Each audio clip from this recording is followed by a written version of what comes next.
All right, Bannock County Commissioners are back in session. We have Wes here. We'll talk about budget first, and we'll go ahead and let John give his piece. Okay, so we have the same speech we're giving everybody that comes in here, and basically what we want to do is we want to do what we can to hold the budget flat this year. We want everybody to look at succession planning, especially for the department heads. If you were to not be able to be at work for some reason, who would take on your role? And we want to look at how we would have someone to back up. Yeah, I know what you're thinking. I know what you're thinking. But I said we're giving everyone the same speech. Look at processes, see if there are ways in the department to do things more efficiently. Training, I know you're right way up on training. To some degree, like the sheriff's department does a lot of training in-house. And so we're looking for ways that we can reduce training costs by either having our own employees do them. Ryan Belknap, when he was here earlier today, he talked about some kind of online program that he could get. And I know you've had the FEMA program that we can do the training with. So we're looking at, can we do training in such a way that's not as costly as some of the cases of training we see in the county. We're also, and this is, I know, right up your alley too, looking at grant funding. How can we use grant funding to reduce costs? That's my whole speech. Any addition to that? I don't have much to add. That's a pretty good speech. I've heard it a couple times and I still agree with it, so. So, Wes, go ahead and tell us. And we're not asking you to go line by line in your budget, just to kind of look over what, we want to let you know what we was thinking, and then we just, what your thoughts are and what direction you're looking at. Okay, well, the things that I've looked at is, you know, for the Office of Emergency Management, the budget's been pretty flat for several years. And the thing that I did when I came into this position in 2020 was take a close look at the program assessments and the things that are necessary for the growth of the program to provide the services back not only to the community but the public safety organizations. And like last year, I requested some support, another full-time employee. So that's one of the things that I was looking at for this year. And so that would be like an increase of $25K. But that also was based upon additional funding for travel and education. And because with the two Office of Emergency Management conferences, the one in the spring, or one of the first of the year, and then the one in the fall, and if we had another employee, that would just double that expense. Everything else is pretty much the same, with the exception of I see a lot of need for more community activities and awareness, like some of the stuff I've been working with John on. And instead of using state Homeland Security funds, roll that into the Emergency Management Performance Grant. And so with that increase, and we're only looking at like maybe $5,000 there, it can actually provide that seasonal awareness and education platform that we need, because a lot of our concerns for disasters are seasonal. In the spring of the year, we gear up and we get ready for the wildland fire season, and then we roll out through there. Then during the summer, we watch the wildland fire season, then we go into the fall of the year and inclement weather conditions, and then like right now, potentials for flooding and sandbagging operations. But if we had a mechanism to interact and communicate with the community at large through that community awareness type activities, that takes a lot more of the last minute, what do we do? And society as a whole is always looking for somebody to tell them what to do. Instead of them looking for options, they'd rather call somebody. And that somebody more often than not is going to be the elected officials. And so if we could answer their questions before they ask the questions and continually remind them and do those things, I think it's going to minimize a lot of the stress and chaos and confusion, and also mitigate some of the impacts from those disaster circumstances. But keeping everything on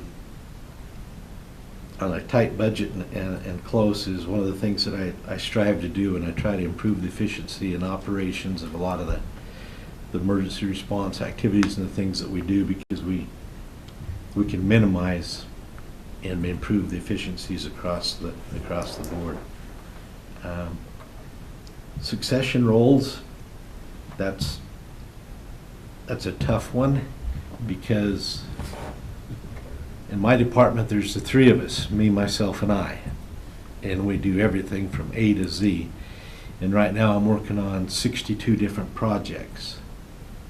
And for the worst case scenario, what I'm trying to do is work with Adam. Because with the IT director for emergency operations, the biggest thing that we need is that IT support. And because everything is electronic these days. Not like when Ernie and I was in school and was number 2 pencil and Big Chief notebook. Every single thing we do is electronic. So with Adam being involved in that, he's also gone through all the ICS courses. He's also taken on the ham radio activities. So a worst case scenario, if I get hit by a school bus, Adam can step into that function fairly reasonably for emergency type activities. But day to day and evolution from there, there's nothing.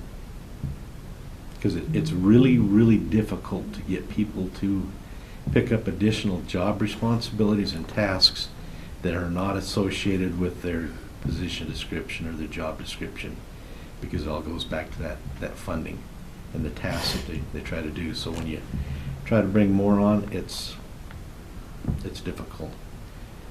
Training costs, a lot of this stuff is being pushed towards web-based training.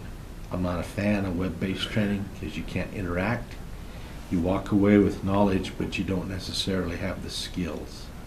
And for the things for emergency management type functions and operations, you have to have the skills and portray those skills. And that's part of the requirements for the One Responder program from FEMA.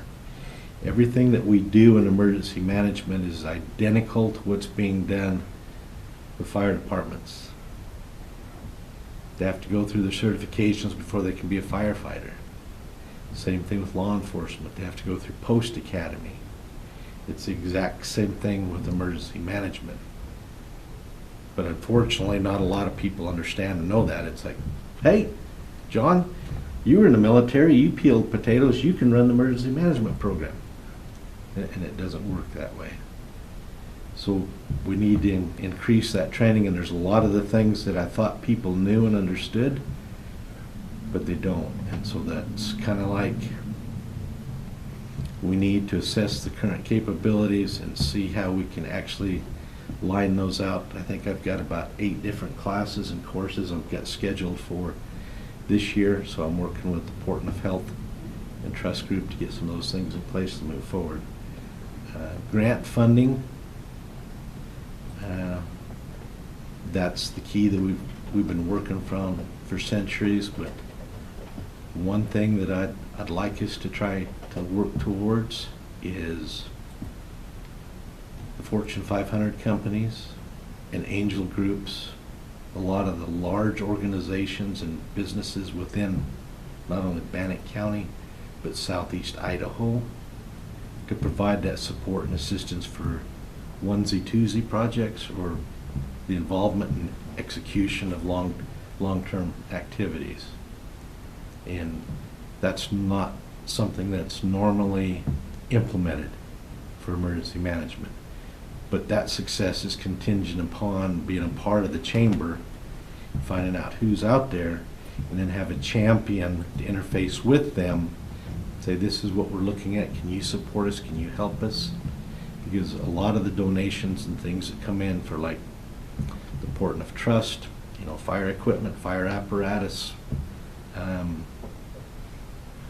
the Greater Iowa Healthcare Coalition, the Mass Casualty Trailer, but that's only a few, and there's a lot more businesses out there that I think we need to befriend, so to speak, and have them be part of what we're working towards. Okay. Questions on budget?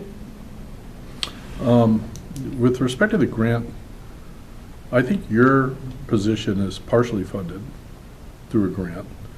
But I believe we discussed where you really could bring another person there who could be funded at least partially. Can you talk a little bit about that?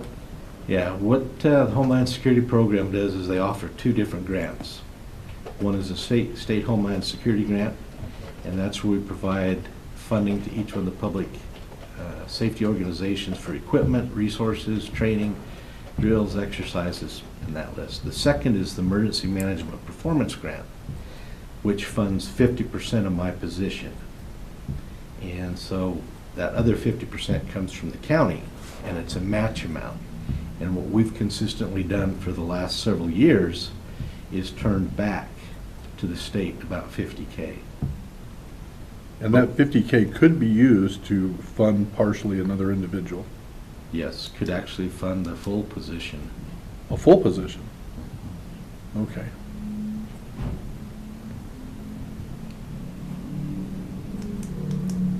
Well, I think we probably need to have a discussion on that. What would you look for in another position? Right now, I think the biggest thrust is the administrative type functions and build into emergency operations from the program development perspective. Because where it's just me, I'm just overwhelmed with administrative type things, from procurement reports, submittals for reimbursements, scheduling, coordination, updates, because I interface with about 230 different individuals. And it's just to go through my emails, and you guys can appreciate emails to a certain extent, but you also have staff to help you out to do those things. And I don't. So I can spend a big portion of my day just being responsive to email updates, information, and everything else. And then not only with like the 62 projects I have, I also am a member of, I think, about 13 different working groups. And so we meet monthly. And I can't provide the guidance, the input and suggestions for program enhancement because I'm doing administrative type stuff, and I can't complete the little things that I need from the program development enhancement and then the growth. So the program itself maintains a status quo, but I can't build that program because I'm doing shuffling paperwork and getting paper cuts. Good, okay. Thank you. Let's go ahead and go into executive session. Mr. Chair, I make a motion that we enter executive session under Idaho Code 74-2061, Prim A and B.